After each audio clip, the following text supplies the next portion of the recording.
estudo de número 4, no livro do Apocalipse. E agora, hoje nós faremos com os irmãos uma análise geral do livro, né?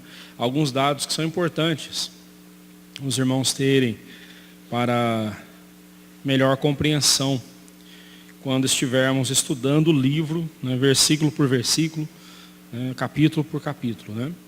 Então, um dos primeiros passos para interpretarmos um livro da Bíblia, seja ele qual for, é nós observarmos a estrutura do livro. Todo livro bíblico, ele apresenta uma estrutura, né? As divisões, o assunto central, e aí em cima desse assunto central, as divisões de cada parte do livro, né? O livro do Apocalipse, ele também apresenta uma estrutura que revela a sua unidade orgânica interna, na qual vemos que tudo o que acontece aqui, neste mundo, tem sua causa no mundo espiritual. É muito importante a gente observar isso. E nós veremos isso já na estrutura do livro, né? Depois, quando estudarmos parte por parte do livro, vai ficar ainda mais claro, né? No estudo de hoje, nós veremos aquilo que nós chamamos de 7 seções paralelísticas, ou de paralelismo progressivo, né? E as 2 divisões principais do livro e o simbolismo empregado no livro, né? Então, esses 3 pontos eu quero trabalhar com você. Vamos começar aí com as 7 seções paralelísticas. O que quer dizer isso, né? Elas também são conhecidas como paralelismo progressivo, né? As seções são colocadas em paralelo. Eu vou explicar isso para você. Tem o seu principal proponente, William Hendrickson, ele que trabalha nessa ideia de apresentar as 7 seções, as 7 partes do livro do Apocalipse, né? De acordo com esse ponto de vista, o livro do Apocalipse consiste em 7 seções paralelas entre si, cada uma delas descrevendo a igreja e o mundo desde a época da primeira vinda de Cristo até a sua segunda vinda. Em outras palavras, cada uma dessas 7 seções narra os acontecimentos da era cristã, né? Lembre-se que a era cristã é aquilo que nós chamamos de últimos dias, que vai desde a primeira até a segunda vinda de Cristo, né? E abordando um aspecto diferente dessa era. Então você vai ver ele fazendo, imagine um caracol, né? Uma espiral, né? Ele começa falando da primeira vinda de Cristo, os eventos que aconteceram e os que estão acontecendo durante essa era e a segunda vinda de Cristo. Aí ele fecha uma sessão. Depois, na segunda sessão, ele começa o mesmo assunto. Primeira vinda de Cristo, os acontecimentos descritos na era cristã e encerrando com a segunda vinda de Cristo. Na terceira sessão, a mesma coisa. Ele começa com a primeira vinda de Cristo e vai até a segunda vinda de Cristo. E aí, então, ele vai fazendo essa em 7 vezes. E a cada vez que ele começa e termina a história, começa e termina falando da primeira até a segunda vinda de Cristo, ele acrescenta dados ou apresenta alguns aspectos diferentes que não foram mostrados nas sessões anteriores. Por isso que é progressivo, né? Por isso que ele vai aumentando, ele vai acrescentando informações para nós, de forma que quando a gente termina o livro do Apocalipse, o que vai ficar claro para nós é justamente isso. A primeira vinda de Cristo, o reino de Deus instaurado aqui no mundo, a igreja de Cristo sendo amparada por Cristo, mas atacada ferozmente pelos inimigos, mas não importa. Na vinda de Cristo, na volta de Cristo, a vitória será concedida à igreja e os inimigos da igreja serão vergonhosamente derrotados. Então, esse é o assunto. Lembra de Apocalipse 17, 14? O versículo central do livro do Apocalipse? Para você entender Apocalipse, você tem que memorizar Apocalipse 17, 14. Memorizaram ou não? Vamos lá? Pelejarão eles contra o Cordeiro, e ele os vencerá, porque é Rei dos reis e Senhor dos senhores. Vencerão também os chamados, os eleitos, os que se acham com ele. Não é isso? Deixa eu ver se eu não esqueci alguma coisa. Vamos lá. Apocalipse 17, 14. Memorize esse versículo. Ele é o resumo do livro do Apocalipse, né? Vamos juntos? 17, 14. Vamos lá? Pelejarão eles contra o Cordeiro, e o Cordeiro os vencerá, pois é Senhor dos senhores e Rei dos reis. Vencerão também os chamados, os eleitos e fiéis que se acham com ele. Esqueci uma outra palavrinha ali. Mas memorize a mensagem desse versículo. Que toda vez que alguém falar de Apocalipse com você, sua mente tem que vir correndo para esse versículo e lembrar o seguinte: a igreja está passando por uma terrível luta nesse mundo, pela tribulação, pela terrível luta, mas ela será vencedora. Ela é vencedora. Em Cristo Jesus ela é mais do que vencedora. Porque Cristo já venceu por nós. Vamos em frente então. A cada sessão temos um aspecto que agrega à sessão anterior, até que o quadro todo esteja completo. Dessa forma o livro passa a ter relevância não só para os cristãos primitivos, aqueles que foram os primeiros a receber o livro, mas também para nós, ou para os cristãos de qualquer época, de qualquer era, nessa era cristã, qualquer época, eles também serão beneficiados, serão abençoados pela mensagem do livro. Então vejamos essas 7 sessões num gráfico, como que elas ficam. E aí eu desenhei esse gráfico aí para facilitar para você. Então você tem aí a primeira vinda de Cristo. Entre a primeira e a segunda vinda de Cristo você tem a era cristã, correto?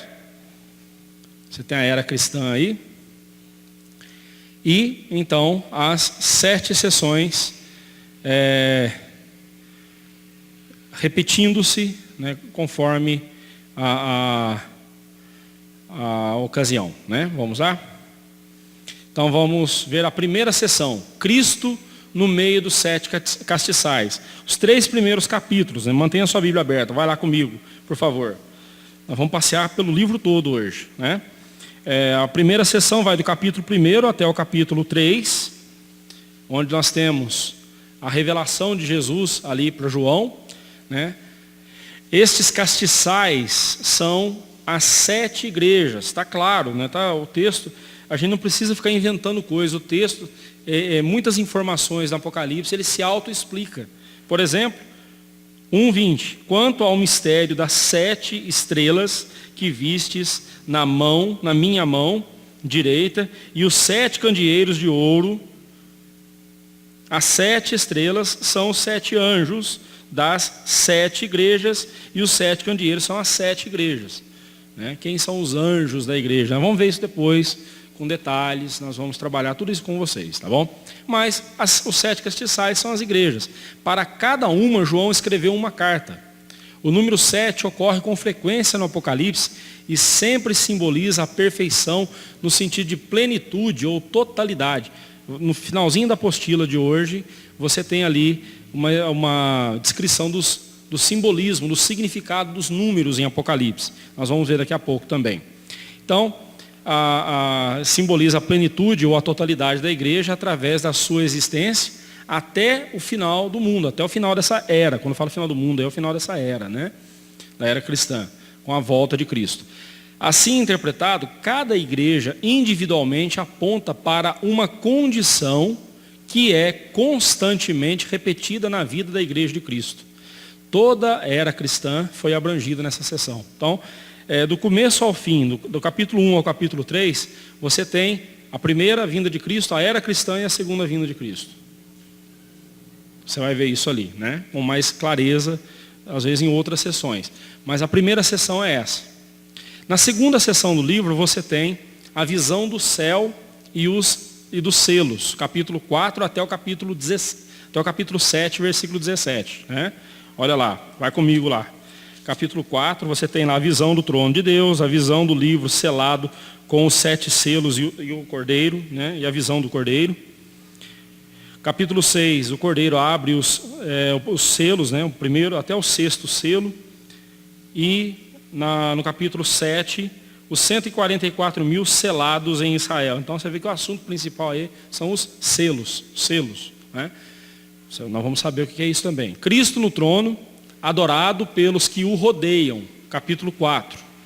Cristo com o livro selado na mão direita, ele é adorado, capítulo 5. Cristo abre os selos, um a um, capítulo 6, e também ele é adorado. Entre o sexto e o sétimo selo, temos a visão dos 144 mil, né, que os testemunhos de Jeová disseram que são os únicos salvos, né? Bem, eles estão certos, são os únicos salvos, mas no céu não existe 144 mil exatamente. Você vai entender o que é esses 144 mil, o simbolismo. Por isso que a gente tem que entender o simbolismo do livro, para a gente não falar bobeira, né? Os testemunhos de Jeová, quando perceberam que no hall de membros deles tinham mais de 144 mil, que já haviam morrido, aí inventaram um negócio de novo céu e nova terra, distorceram essa doutrina bíblica do novo céu e da nova terra, e inventaram um céu de segunda categoria para os que não fazem parte dos 144 mil. Né? E quem não é testemunho de Jeová, vira fumacinha, desaparece, vai ser aniquilado. Outra heresia, outra mentira. Na seita testemunho de Jeová, adventista, você não tem inferno, você tem um aniquilamento dos ímpios. Tem até um grau de sofrimento, mas aí depois, conforme vai aniquilando, ele vai desaparecendo, aí é igual uma vela que vai se queimando, derretendo até não ter mais nada. Né? Os ímpios serão combustível lá no inferno e conforme eles vão morrendo, vão desaparecendo e... Bem, se fosse assim, o inferno não seria tão terrível assim, né? Pensemos, né, se o inferno não fosse eterno, não seria tão terrível assim. É bom notar que essa sessão também ela abrange a totalidade da era presente. Cristo aparece primeiramente como morto e depois ele aparece governando no céu, capítulo 5, versículos 5 e 6. Também é bom notar a descrição do juízo final, lá no capítulo 6, versículo 16 e 17, e capítulo 7, 16 e 17 também. Novamente nós temos a primeira e a segunda vinda de Cristo, abrangendo todo esse período da era cristã. Ok? Na terceira sessão do livro, observe que está sempre repetindo o assunto, né? Está fazendo assim, né? Fazendo voltas. Essa repetição, né? Isso faz parte da cultura judaica. A cultura judaica é uma cultura de repetição no ensino. Lá em Deuteronômio 6, quando Deus fala que era para inculcar na cabeça dos seus filhos, né? E tu as inculcarás. E inculcar é você repetir até que ele aprenda. É você ir pondo na cabeça da criança, repetindo até que aquilo passe a fazer parte da vida dele. Né? A repetição é algo muito usado na Bíblia. Hoje em dia, com essa pedagogia moderna, que é uma desgraça total, especialmente aqui no Brasil, com o freirianismo que detonou a educação, está aí os índices do PISA, né? Esse medidor internacional aí da educação, né? Mostrando o Brasil atrás de países lá da África, países subdesenvolvidos, pior do que a gente, estamos atrás deles. Né? E uma das coisas que o freirianismo, com o seu construtivismo, que é só no Brasil que se fala de construtivismo, você não vê nenhum outro país hoje falando de construtivismo, eles falam contra a repetição, diz que a repetição é algo maçante. Eu sei que não é fácil mesmo você ficar ali repetindo, até decorar, não é fácil. Mas, por exemplo, Dona Miriam, a senhora toca piano. A senhora sentou no piano e já foi tocando, né?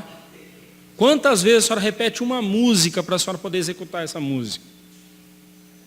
Horas e horas a fio. Até perde a conta, não é?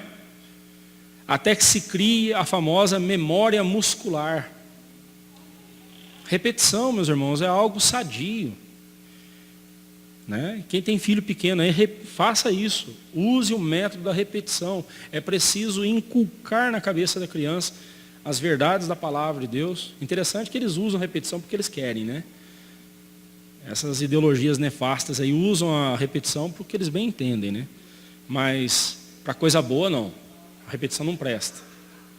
Né? Mas a repetição, né? Então João está repetindo. A cada sessão ele está repetindo essa mensagem.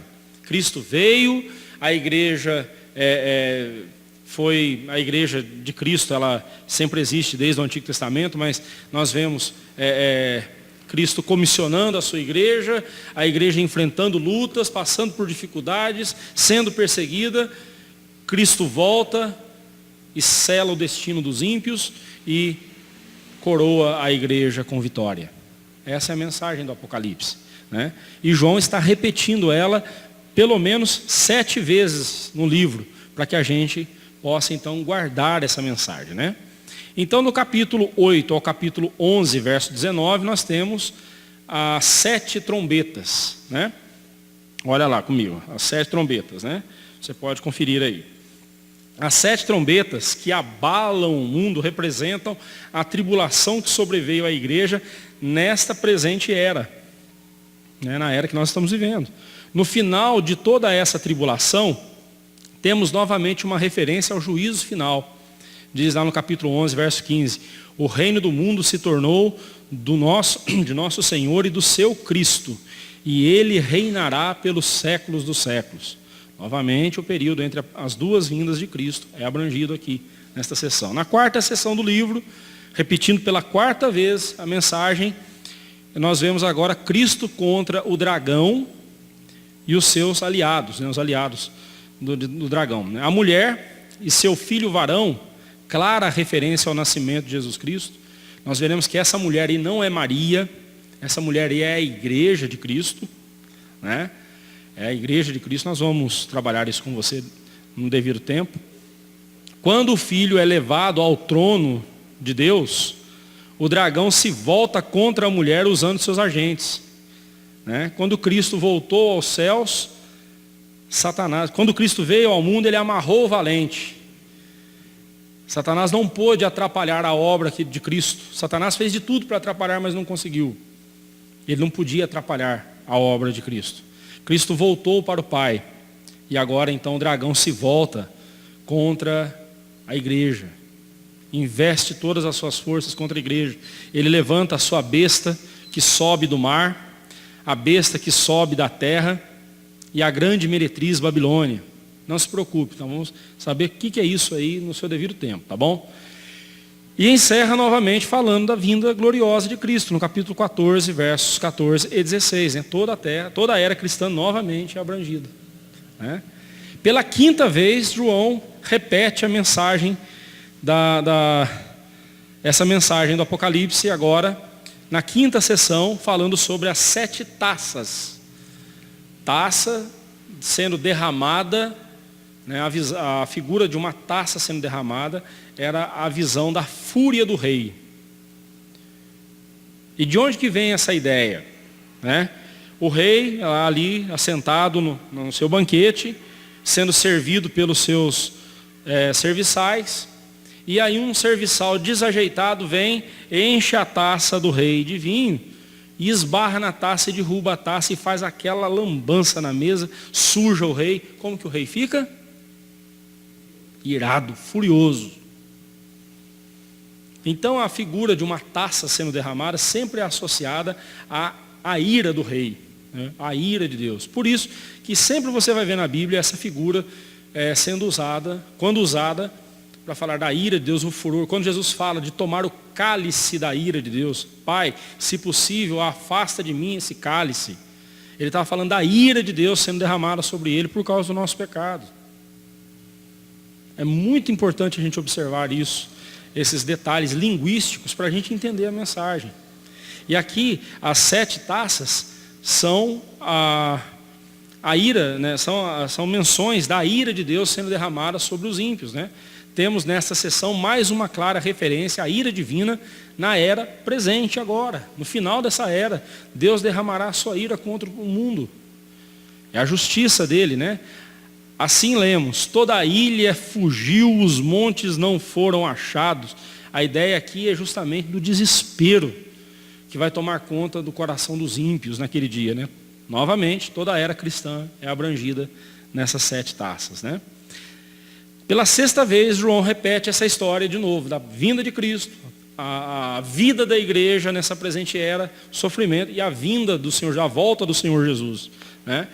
Pela 6ª vez, agora ele fala da queda dos aliados do dragão, capítulo 17 até o capítulo 19, verso 21. né? Segue-se uma vívida descrição da queda de Babilônia e a punição infligida sobre a besta e o falso profeta. Notemos o quadro da vinda de Cristo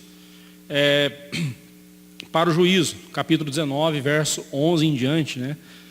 Ele diz assim: vi o céu aberto e eis um cavalo branco. O seu cavaleiro se chama Fiel e Verdadeiro, e julga e peleja com justiça. Toda a era cristã novamente é abrangida, né? Novamente você vê ali a primeira vinda de Cristo, a era cristã e o dia do juízo, que é a volta do Senhor Jesus, né? E encerrando o livro, João, pela 7ª vez, ele menciona essa mensagem do livro, agora falando sobre a grande tribulação, do capítulo 20 até o capítulo 22, versículo 21, encerrando o livro, né? Onde ele mostra o triunfo final de Cristo e a sua igreja sobre o mal, né? O tema desta sessão é a derrota do diabo. Lemos no capítulo 12 que quando Cristo é levado ao céu e coroado, Satanás foi lançado à terra. E agora no capítulo 20, versículos 2 e 3, lemos que ele foi aprisionado por 1000 anos depois de ser lançado no abismo. Em seguida, Satanás é solto por um curto espaço de tempo, Apocalipse 20, versículo 7, para ser definitivamente derrotado por Cristo na sua segunda vinda.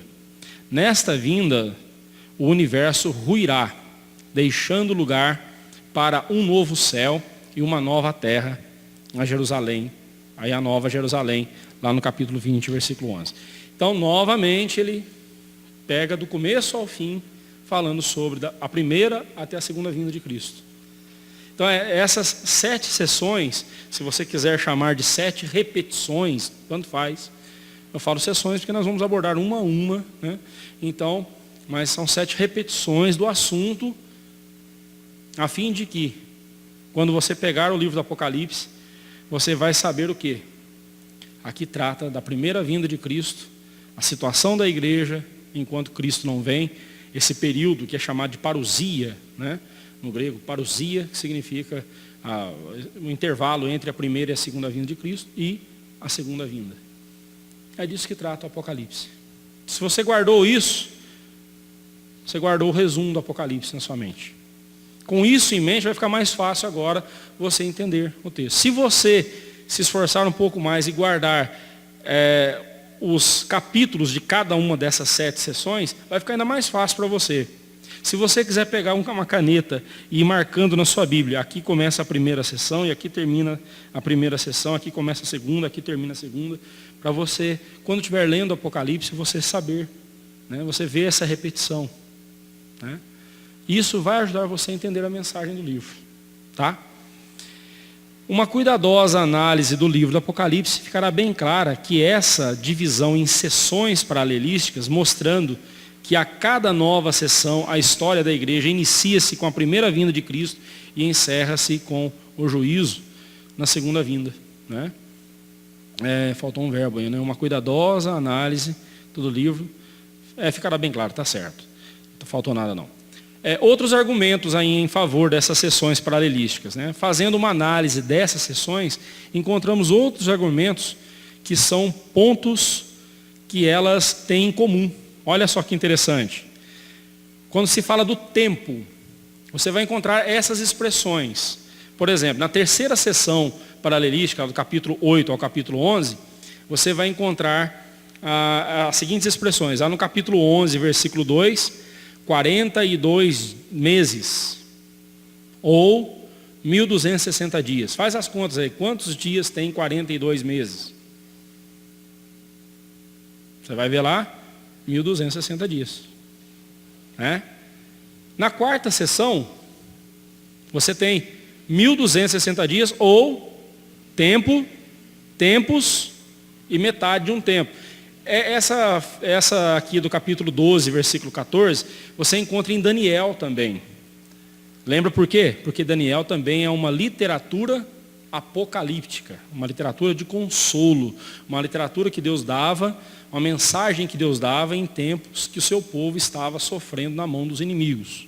Então, ele levantava um servo dele e trazia uma mensagem de consolo, uma mensagem apocalíptica. né? Falando do cuidado dele com o seu povo. Então veja bem, tempo, tempos e metade de um tempo. Tempo, um ano. Tempos é o plural de um ano, então 2 anos, mais 3. E metade de um tempo, 6 meses, 3 anos e meio.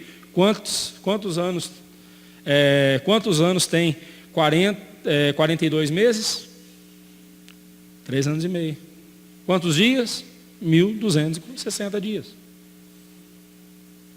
Pode fazer as contas. Então você vê que nós estamos usando 6 por meia dúzia.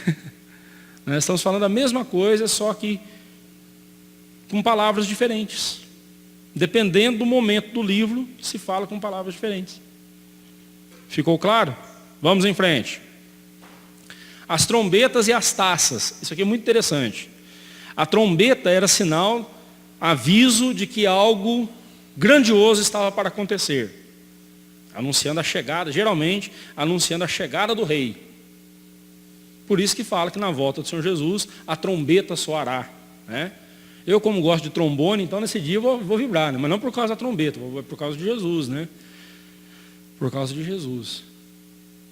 Mas a trombeta significa algo que chama a atenção das pessoas para um ponto específico. É igual a buzina de um carro. Se passar um carro ali e buzinar, todo mundo vai olhar, né? A buzina chama a atenção. Essa é a ideia. Chamar a atenção para quê? Para o evento da volta do Senhor Jesus, quando ele aplicará a justiça dele ao mundo, né? Agora observe, a primeira trombeta e a primeira taça, as duas afetam o quê? Se você for ver lá no texto, a terra. A segunda trombeta e a segunda taça, elas afetam o quê? O mar. A terceira trombeta e a terceira taça afetam as fontes e os rios, né? A suprimento de água doce, né? Ali para o povo, né?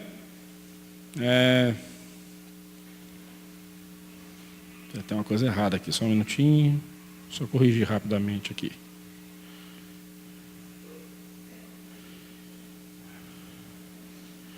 Só um minutinho, irmãos. Deu um problema aqui no computador.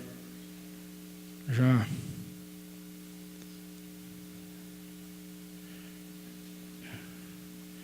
Esse é o problema.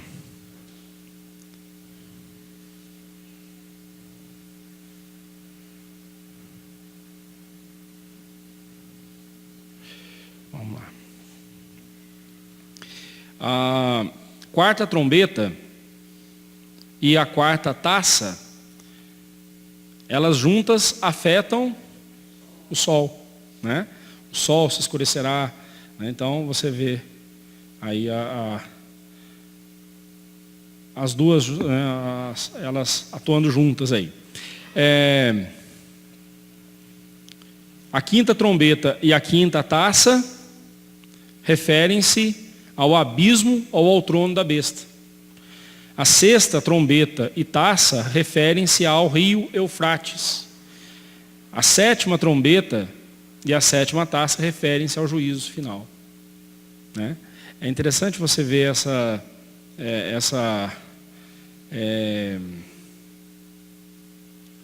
esse paralelo, né, entre as trombetas e as taças, né? Então você vê que são duas sessões diferentes, mas tem o mesmo assunto, né? O método paralelístico é também encontrado em outras partes da Escritura. Tem alguma dúvida até aqui, irmãos? Podemos ir em frente? Então vamos lá. O método paralelístico também é encontrado em outras partes das Escrituras. Por exemplo, encontramos o mesmo método, né, de sessões paralelísticas, assim, paralelismo progressivo, no livro de Daniel, o qual também é chamado de Apocalipse do Velho Testamento. Por quê? Porque é uma literatura apocalíptica, né? Consequentemente, as partes do sonho de Nabucodonosor, aí está Apocalipse, não é Apocalipse, não é Daniel, corrija aí por favor, Daniel 2, correspondem exatamente às 4 bestas do sonho de Daniel, lá no capítulo 7, tá? Apocalipse 7, mas é Daniel 7, tá bom? O mesmo período de tempo é 2 vezes abrangido e visto de vários ângulos. Como eu disse para vocês, eles têm, os judeus tinham essa prática de repetir, repetição no ensinamento, justamente porque a repetição não só ajudava a inculcar, a guardar na memória, mas também dava a eles a oportunidade de estar acrescentando detalhes que antes não foram acrescentados. Isso faz parte da educação clássica. A educação clássica, ela começa dando a base para a criança, e em cima dessa base ela vai construindo, ela vai colocando mais elementos a cada nova etapa. Sempre usando a anterior, ele vai agregando conhecimento, até que ele seja formado. Por isso que se chama formatura. Ele formou-se naquele período, naquele tempo da vida dele, ele se formou. Então, agregando conhecimento, agregando informações. Então, por esse motivo também. Você vê que a Bíblia é maravilhosa, ela até nos ensina a ensinar. Isso é muito maravilhoso. Ponto 2 aí, as duas divisões principais do livro. Então eu mostrei para você 7 sessões paralelísticas, mas essas 7 sessões, elas são divididas em 2 grandes blocos, e vai ficar fácil de você guardar. A primeira parte do livro, capítulo 1 ao capítulo 11. Então você põe 3, número 1, aí você vai lembrar, o capítulo 1 ao capítulo 11. Nós vemos o conflito entre os homens, isto é, entre os crentes e os descrentes, entre um mundo que ataca a igreja, mas a igreja é vingada, protegida e vitoriosa por meio de Jesus. Então aqui nós falaremos do plano físico, aquilo do plano visível, o que nós estamos vendo acontecer aqui. Quando nós vemos leis sendo promulgadas para afetar a igreja, perseguindo a igreja, quando nós vemos nossos irmãos em outros países sendo massacrados, perseguidos, mortos por causa da sua fé, isso é o que nós vemos, é o plano visível. Mas a nossa luta não é contra sangue e nem contra a carne, nem contra os homens. Os homens, por sua vez, eles são muitas vezes usados por Satanás para fazer mal à igreja de Cristo. Mas a nossa luta não é contra eles. A nossa luta é contra principados e potestades. Por isso, a segunda parte do livro, vai ficar fácil de você guardar, do capítulo 12 ao restante, capítulo 22. Você tem aí o conflito aqui na terra, tem um pano de fundo mais complexo. É a manifestação exterior do ataque do diabo desferido contra o filho varão, que é Jesus.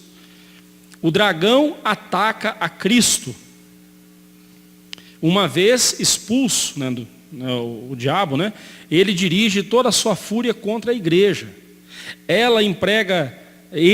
Satanás emprega as 2 bestas e a grande meretriz como seus agentes, mas todos estes inimigos da igreja são vencidos no final.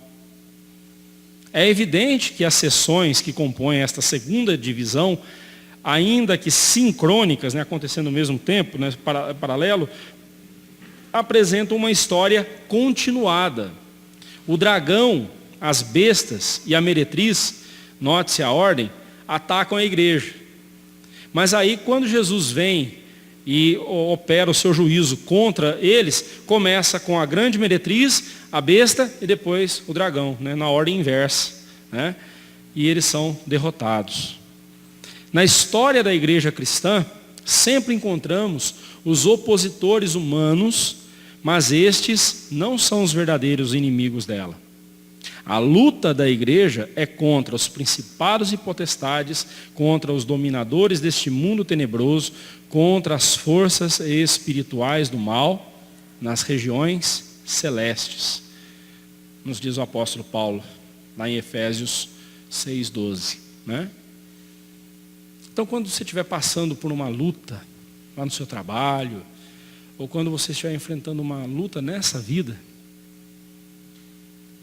que não foi culpa sua, você não cometeu nenhum erro para que aquilo acontecesse contra você, Nunca olhe para as pessoas como suas inimigas, ainda que às vezes elas se levantem como suas inimigas, te persigam. Sempre olhe para elas com esse olhar de misericórdia, especialmente se elas estiverem atacando você na sua fé. Sempre olhe para elas com um olhar de misericórdia. São joguetes na mão de Satanás. Ainda estão presos nas trevas. E pode ter certeza, se Deus quiser salvá-los, Ele usará a sua vida para testemunhar do amor dEle.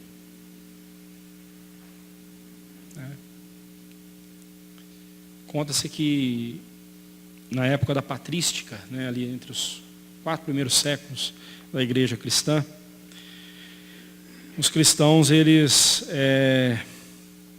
eu não me lembro agora qual foi o país, o local, estava havendo uma guerra e os cristãos estavam sendo massacrados. Estava havendo uma severa perseguição contra os cristãos, eles estavam sendo severamente massacrados. Só que os seus algozes também estavam sofrendo, e parece que houve uma peste, alguma coisa assim, alguma praga, e muitos deles estavam morrendo. E os cristãos começaram a cuidar dos próprios inimigos que estavam morrendo. Isso foi o que bastou para que a perseguição acabasse. O cuidado dos cristãos para com os inimigos, eles cuidaram dos próprios inimigos. E um historiador, escrevendo sobre o ocorrido, ele fala que o exemplo dos cristãos foi crucial para que os inimigos deixassem de perseguir a igreja, de atacá-los. Você conhece alguma história, você conhece o exemplo de algum outro cristão que, quando perseguido, agiu dessa forma e pôde então ser instrumento nas mãos de Deus para tocar no coração dos seus algozes, dos seus inimigos. Irmãos, nós devemos olhar para as pessoas não como inimigas. Nós vivemos num país, os irmãos me conhecem, os irmãos sabem que eu sou atuante na política. Eu jamais deixarei o púlpito para ser candidato a alguma coisa, não. Para mim não tem nada mais sublime do que o ministério pastoral. Deus me chamou para cuidar do povo mais seleto que existe na face da terra, que é a igreja dele. Eu não vou trocar isso aqui para entrar na política de jeito nenhum. Mas eu creio que o cristão, ele tem que se envolver na política, o cristão, ele tem que fazer-se presente na política de forma correta, é claro, mas ele tem que participar. Domingo, embora foi domingo, dia do Senhor, não é o caso, mas se houver uma manifestação democrática contra os abusos de alguma autoridade, nós devemos sim nos unir e ajudar e participar, sem fazer bagunça, sem fazer arruaça. O cristão deve sim se envolver nessas questões. E a política está do jeito que está porque o cristão a abandonou e deixou ela na mão dos ímpios. A gente tem que parar de ficar se vitimizando. Mas a ciência é contra a fé. Sabe quem começou com esse discurso de fé e ciência serem contrárias uma à outra? Não foi a ciência. Foi a própria religião. Foi a própria religião. Depois a ciência tomou posse desse discurso e não largou mais. E hoje ela pôs a religião para fora. Tanto é que se alguém se apresenta como cientista, mas falar que é cristão, ninguém leva ele a sério. Pode ser o cientista mais brilhante, mas se ele é cristão, ninguém leva ele a sério. Porque para ser cientista hoje tem que ser ateu, evolucionista e gay. Mas onde foi que o erro começou? Na postura da igreja. Na postura da igreja. A gente precisa olhar para os nossos erros e ver onde a gente errou e começar a corrigi-los. O cristão tem que ser envolvido na política, sim. Mas a gente tem que tomar muito cuidado. A gente tem que denunciar o erro, denunciar os errados. Mas a gente não pode fechar a porta para eles do Evangelho. Se Lula um dia aparecer na porta dessa igreja, dizendo que quer participar do culto, porque ele está sentindo um vazio terrível no coração dele, e ele precisa, ele sente que é nessa igreja que ele vai ouvir o Evangelho. Não vou pôr ele para fora, de jeito nenhum. Só não vou dar o púlpito nem o microfone para ele, né? De jeito nenhum. Né? Nem para dar testemunho. Ainda bem que a gente não tem essa prática aqui, né? Para não virar bagunça. Mas ele, se ele entrar aqui, vai ser recebido. Né? Vai ser recebido. Nós não vamos fechar a porta. Agora, temos que dizer para o pecador que ele tem um inimigo, e esse inimigo é Deus.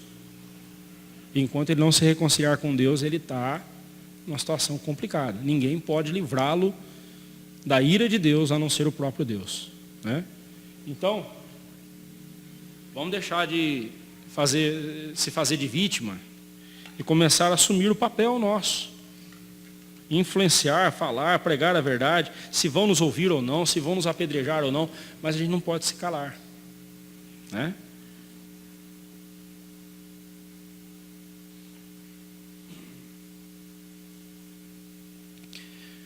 Podemos ir em frente? As 7 sessões podem ser agrupadas dentro dessas 2 divisões principais. Né?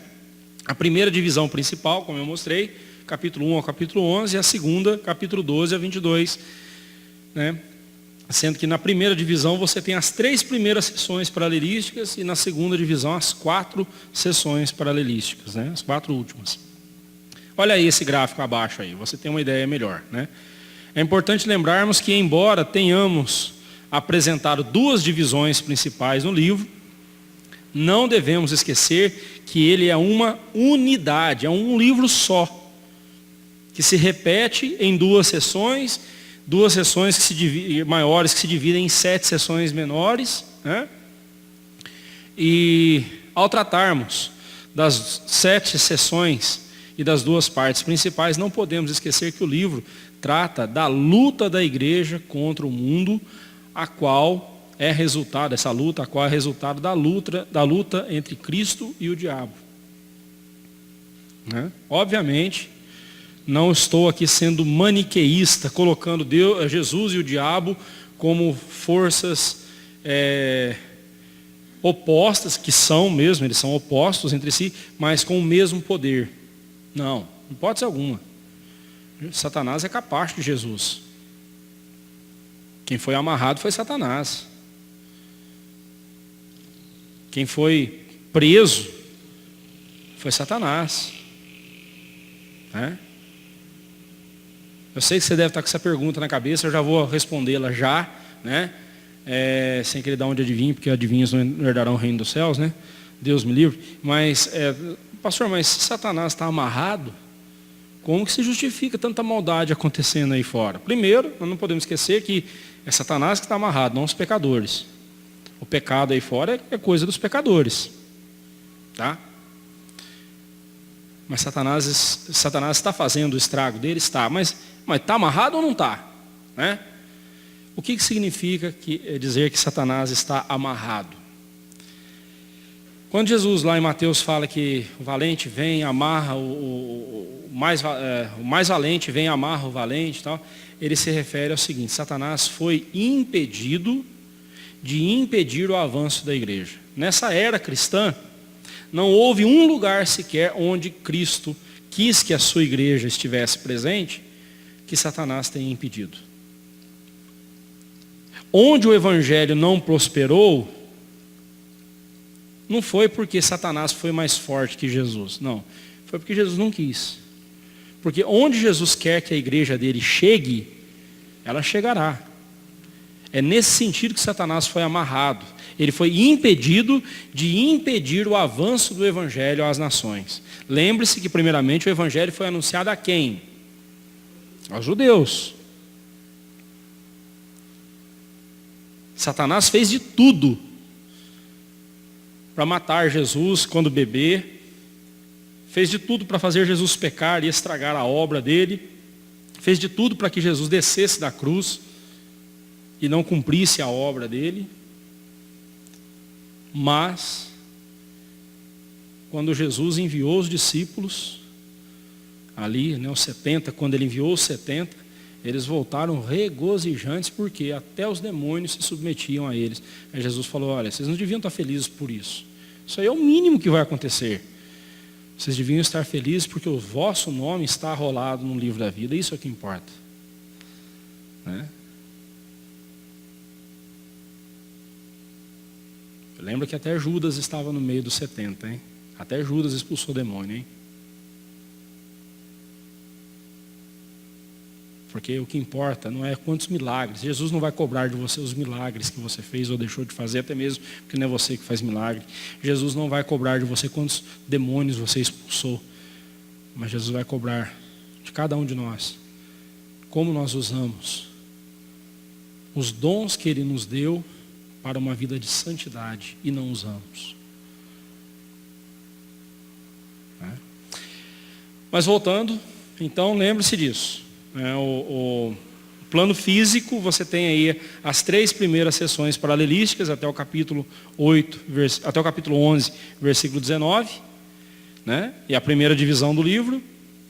E o plano espiritual. Então, interessante quando nós virmos a primeira divisão, as 3 primeiras sessões, você vai ver o plano físico, tudo o que está acontecendo aqui no mundo, tudo que vai acontecer aqui no plano visível, né?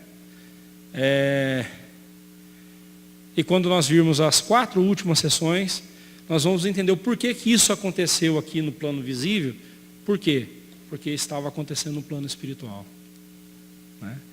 Lembrando que sempre foi assim. A sua salvação foi quando?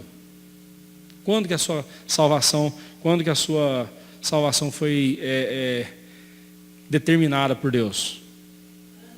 Antes da fundação do mundo. Quando era tudo espiritual, quando não existia nada físico, né? Então não podemos esquecer disso, tá? Podemos ir em frente? Posso ir em frente? Então, terceiro e último ponto aí, o simbolismo empregado no livro, né? O livro do Apocalipse é intenso em ação. Você vai ver muitas ações o tempo todo. Você vai ver ação no livro, né? Seria um filme de ação e tanto, né? Mas é um filme de ação, não um livro de ação, né? Tudo se move neste livro. Tudo se move neste livro. Ele é repleto de figuras que só podem ser compreendidas se vistas dentro de um simbolismo pretendido. Uma interpretação literal dessas figuras perderá por completo, não é por completa não, é por completo o seu propósito e abrirá espaço para questões infundadas e sem proveito. Pegue, por exemplo, a descrição que João faz de Jesus glorificado, lá em Apocalipse 1, de 9 a 20. E a interprete literalmente, quer ver só? Abra sua Bíblia lá comigo, Apocalipse 1, a partir do verso 9. Eu, João, irmão vosso e companheiro na tribulação, no reino e na perseverança em Jesus, achei-me na ilha de Patmos por causa da palavra de Deus e do testemunho de Jesus. Achei-me em espírito no dia do Senhor e ouvi atrás de mim grande voz como de trombeta. Imagina a voz de Jesus sendo um som de trombeta. Faz sentido? Não faz. Dizendo, o que vês escreve em livro e manda às 7 igrejas, Éfeso, Esmirna, Pérgamo, Tiatira, Sardes, Filadélfia e Laodiceia. Voltei-me para ver quem falava comigo e voltando, vi 7 candeeiros de ouro. Agora você imagina aí 7 castiçais de ouro. E no meio dos 7 candeeiros, um semelhante a filho de homem. Então, alguém com aparência humana. Com vestes talares e cingido à altura do peito com uma cinta de ouro, né? Vestes talares é aquela túnica, né, com a manga bem larga, cingido, né, com um cinto de ouro até a altura do peito, assim, um cinto bem largo à altura do peito. E as vestes eram brancas, né? não fala das vestes aqui, com vestes talares, cingido à altura do peito, com uma cinta de ouro. A sua cabeça e cabelos eram brancos como a alva lã, como a neve. Então, um Jesus de cabelo branco, cabelo bem branquinho, como a alva lã, né? Os olhos como chamas de fogo. Você imagina o olho dele parecendo duas tochas de fogo. Dá medo, não dá? Mas é essa a ideia. Essa é a ideia. Infligir o temor no coração da pessoa. Mas aí, os pés semelhante ao bronze polido. Pé de bronze? Hã? Mas ele é ser humano, que ser humano tem pé de bronze? Eu estou interpretando literalmente, tá?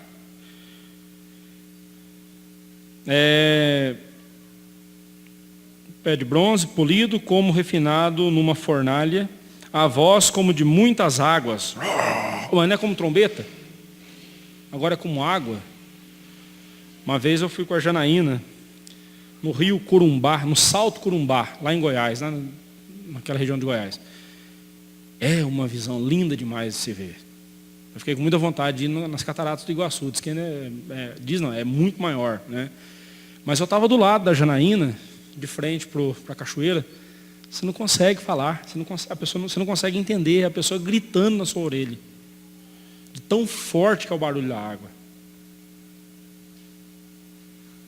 E a água, aquele volume de água caindo, o vento que aquilo faz, né? É fantástico. Na hora eu lembrei desse texto, né? Mas a voz de Jesus é igual água caindo. Tinha na mão direita 7 estrelas, e na boca, e da boca dele saía uma espada de 2 gumes. Interpreta isso literalmente. Você está conseguindo imaginar uma figura, que coisa mais estranha? E quando a gente for lá falar, por exemplo, das bestas, aí que a coisa vai ficar mais esquisita ainda. Da pedrinha branca, você vai chegar no céu e vai receber uma pedrinha branca. O que eu vou fazer com pedrinha lá no céu? Interpretação literal, ela é perigosa por causa disso. Porque ela distorce totalmente o sentido do texto. Agora, se interpretarmos o simbolismo do texto, os símbolos, né, a linguagem simbólica, a mensagem que o livro quer nos passar por meio de figuras de linguagem, por meio de símbolos, aí a gente vai entender o livro. Né? O sentido, então, tem que ser, nós temos que observar o sentido simbólico do livro. Né? Agora, veja bem, toda vez que você estiver lendo, é importante você observar o uso, por exemplo, da conjunção como,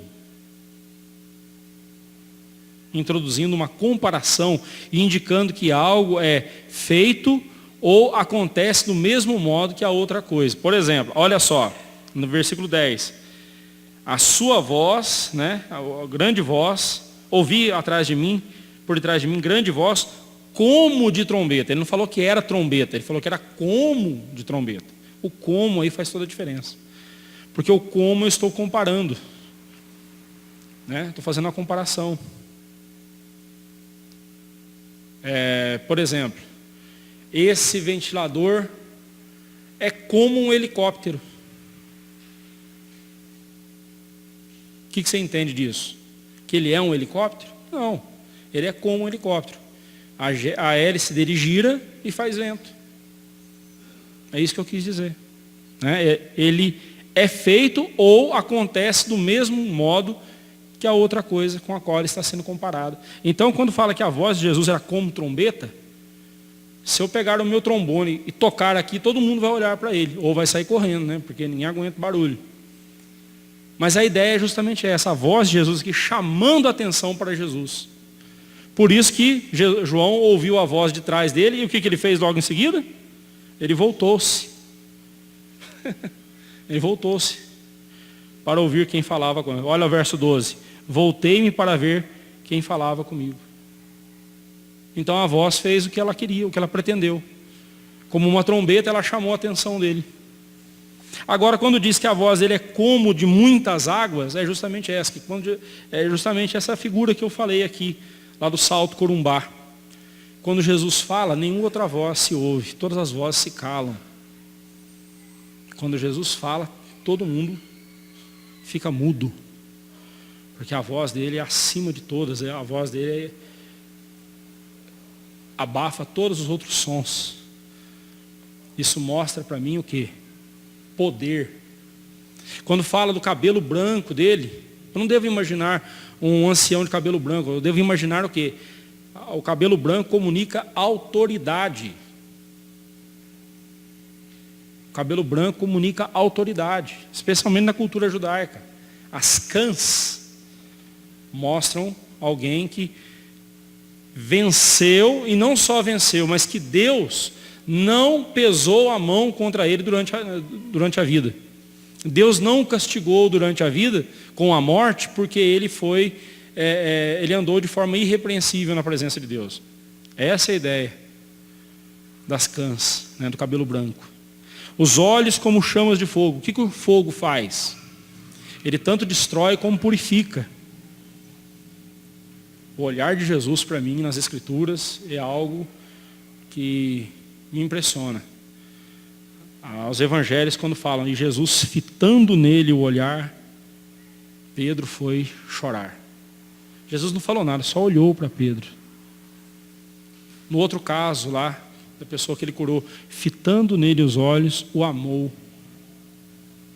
O olhar de Jesus comunica muito mais do que nós podemos imaginar. Aqui o que o João está dizendo é os olhos de fogo, ou seja, ele penetra no mais profundo do nosso ser e sabe o que é que está dentro da nossa alma. Ele é onisciente. Né? E assim por diante. Né? Voltarei nesses assuntos com vocês aí nos próximos dias, tá bom? Outro simbolismo que devemos entender corretamente é o referente aos números mencionados, no livro do Apocalipse. Ok? E na primeira coluna você tem alguns números, né, nem todos, mas os números que aparecem no livro. Tá? Aqui eu não estou colocando todos os números lá não, é só os números que aparecem no livro. As figuras que eles representam e o significado deles. Por exemplo, o número 1, Jesus é o único em sua glória, um novo nome, né, lá em Apocalipse 2:17, estou dando só alguns exemplos. Isso comunica para nós o quê? Singularidade, unicidade. Né? Quando você encontrar o número 2 em Apocalipse, refere-se lá, por exemplo, às duas testemunhas, lá no capítulo 11, 3, 4, 9, 12 e capítulo 12, verso 14. Significa o quê? Testemunho confirmado. Um fala e o outro confirma. Pelo depoimento de 2 ou 3 testemunhas. Né? Quando uma questão tem que ser resolvida na igreja, um caso de disciplina tem que ser feito, lá em Mateus 18 fala, pelo testemunho de de 2 ou 3 testemunhas. Não, 2 sempre é testemunho confirmado. Né? Nós veremos ali sobre as 2 asas da mulher. Ela fugiu com 2 asas. O que eram essas 2 asas? O Antigo e o Novo Testamento. Lembrando que a mulher é a igreja. A igreja sempre existiu no Antigo Testamento. Né? Por isso que eu falei para você, eu vou seguir o aliancismo e vou seguir o amilenismo na interpretação do Apocalipse. Se você pegar um dispensacionalista interpretando lá a mulher, ele vai falar que é Maria. Mas aí você leia o texto e veja se tem muito mais lógica afirmar que é a igreja, no Antigo e no Novo Testamento, ou será Maria, mãe de Jesus. Você vai ver isso lá. Eu fico com o amilenismo e com o aliancismo por ver neles, né, mais explicações e mais sentido que as outras posições não me dão. Tá? Número 3. Você vê lá, por exemplo, os 3 quartos de cevada, no capítulo 6, versículo 6. Eu não vou ler aqui não, que senão vai demorar muito, irmãos. Você pode ler depois em casa, né? Mas você tem os 3 anjos lá no capítulo 8, 13. As 3 pragas de fogo, né? Que é fogo, fumaça e enxofre. Olha o número 3 aí de novo, né? O tríplice clamor de Deus, santo, santo, santo, lá no capítulo 4, versículo 8. A tríplice característica do poder de Deus, que era, que é e que há de vir. Né? Então o número 3, o significado dele no Apocalipse, ou na literatura apocalíptica, é a divindade de Deus, a triunidade de Deus. Este número sempre aponta para Deus agindo na vida do seu povo. Toda vez que você ver o número 3 ali no texto, de alguma forma você vai ver a ação de Deus. Tá? O mais curioso deles é o número da besta, o número da marca da besta. 666. Né? 666. Né? Já que eu explico. Outra característica do número 3 na literatura judaica é o seu uso para dar ênfase. Né? No hebraico você não tem um recurso que na nossa língua portuguesa nós chamamos de superlativo. Por exemplo, quando você vê a Bíblia dizendo Deus é santo, santo, santo, em português, isso é superlativo. Na língua portuguesa seria, Deus é santo, Ele é santo, Ele é santíssimo. Você não tem esse íssimo na língua hebraica. Você não tem um superlativo. Então, para enfatizar que Ele é santíssimo, o que eles dizem? Ele é santo, santo, santo. Né? Então, é o superlativo. Né? Tem essa... Lá o número da besta, que é 666, o homem é pecador, muito pecador, pecadorzíssimo. Porque o texto lá mesmo vai dizer que é número de pecador, é número de homem, né? Vamos lá, vamos seguindo aqui. O número 4. Os 4 seres viventes, os 4 anjos, os 4 cantos da terra, né? O ponto e vírgula ficou no lugar errado aí. Os 4 cantos da terra, os 4 ventos, os 4 cavaleiros, os 4 ângulos do altar, de ouro, etc. Mostra a criação sendo governada e comandada por Deus, o seu Criador. Por que a criação? Quantos pontos cardeais nós temos? Norte, sul, leste, oeste. Tem os intermediários, né? Mas os cardeais, os principais são esses, norte, sul, leste, oeste. Os 4 cantos da terra, sempre que você vir o número 4 em Apocalipse, você vai ver ele sempre relacionado à criação, de alguma forma à criação. Né? O número 6 é o número da besta. E ele só aparece essa vez no livro do Apocalipse. E já aparece dizendo o que ele é, o número da besta, né? O número de homem. Por que número do homem? Número de homem. Porque refere-se ao pecado. Aqui mostrando a pecaminosidade do homem. Por que o número 3? Lembra do superlativo? O homem é pecadorzíssimo. Né? Não há uma parte sequer do homem que ele não seja pecador. Né? Número 7. Você tem aí as 7 igrejas, os 7 selos, as 7 trombetas, as 7 vozes, 7 flagelos, etc. Número 7 significa totalidade, completude, medida plena, relacionado mais ao caráter de algo do que à quantia. Então, quando você pensar no número 7, você sempre deve pensar na palavra pleno. Algo cheio, pleno, completo. Não pense tanto no número 7, né, no numeral. Pense no significado dele, é algo pleno. Né? O número 10. 10 dias de perseguição, 10 chifres do dragão, 10 das bestas, né, os 10 chifres das bestas. Né? Também significa completude no sistema decimal. Diferentemente do número 7, o número 10 refere-se à completude, o Eclesiastes saiu ao contrário aí, né? A completude no sentido de quantidade. Aqui você tem que pensar em quantidade. No Apocalipse, o número 10 está relacionado às ações de Satanás e seus aliados contra a igreja. Quando fala-se dos 10 dias de perseguição, significa o quê? A perseguição contra a igreja tem um tempo determinado. Satanás não vai perseguir a igreja até quando ele quiser, não. Deus já determinou o tempo. 10 aí significa, Deus determinou. Não significa 10 dias exatos, mas significa um tempo delimitado por Deus, nem mais nem menos. Nós não vamos sair da tribulação antes. Teremos que completar o tempo dela. 10 dias, né? O tempo foi estabelecido ali. Seja quantos anos forem, quanto tempo for, mas será um tempo completo. Né? Essa é a ideia. O número 12. Eleitos das 12 tribos, as 12 estrelas do diadema da mulher, que é a igreja, tanto no Antigo quanto no Novo Testamento. A nova Jerusalém com 12 portões, 12 anjos. O que é o número 12? No Apocalipse, o número 12 trata-se do número, contrasta-se com o número 10, sendo este a ação dos homens malignos contra os eleitos. Né? É o número, faltou eu colocar aqui, é o número, o mais importante eu não coloquei, é referente à eleição. A eleição. Você tem quantas tribos de Israel? Quantos apóstolos? 12. Né? 12. O número 12 sempre tem a ver com a eleição. Né? Nessa tabela aqui faltou um outro número, o número 40. O número 40 sempre se refere na Bíblia, sempre se refere a provação, a um tempo de provação. Né?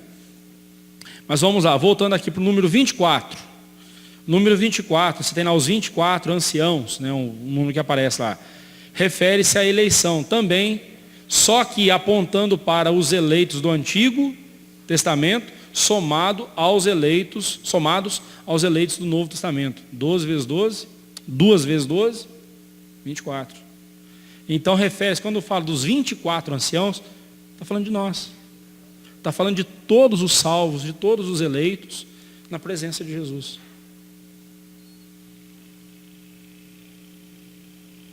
Né? Todos os eleitos, todos os salvos, de todos os tempos, na presença do Senhor Jesus. Né? Os salvos do Antigo Testamento e os do Novo Testamento. É a igreja de Cristo. É a totalidade da igreja. E o número 1000? O número 1000, né, de onde vem lá, nós encontramos os 144 mil, as 7.000 pessoas que morreram, os 1000 anos de paz, os 12.000 estádios, né, na medida da Nova Jerusalém. Né? O número 1000 significa a completude por excelência. Um número que mostra exatidão em suas medidas, não faltando e nem sobrando. Por que 144 mil? 144 mil é o resultado de 12 vezes 12. Lembra que o número 12 refere-se ao quê? Acabei de falar. A eleição, a salvação. Os eleitos. Os 12, né, os eleitos do Antigo e do Novo Testamento. 12 vezes 12 dá quanto? 144. Mas e o 1000? Né, vezes 1000, 144 mil. Significa o quê? Que no céu não entra um a mais, nem um a menos. Deus conhece os que lhe pertencem. Não quer dizer que lá no céu só tem 144 mil salvos, não é isso. Isso aí é a interpretação literal das testemunhas de Jeová que falaram besteira. 144 mil significa o quê? João viu milhares e milhares, né? Milícias e milícias, milhares e milhares diante do trono do Senhor. Multidões de todas as tribos, língua, raça e nação. Gente, muita gente mesmo. Não foi só 144 mil que ele profeticamente viu lá. Porque lá no céu, com certeza, haverá muito mais do que 144 mil. Né? O que o número quer comunicar para nós é, no número dos eleitos de Deus, seja ele qual for esse número, né? Seja quantos milhões estiverem envolvidos nesse número, não vai entrar um a mais, né, dando um rescaldo ali, né, dando um repasso de última hora ali, dá uma beirinha aqui, eu estou entrando, estou chegando. Não vai ter. E também não vai ficar nenhum para trás. Oi?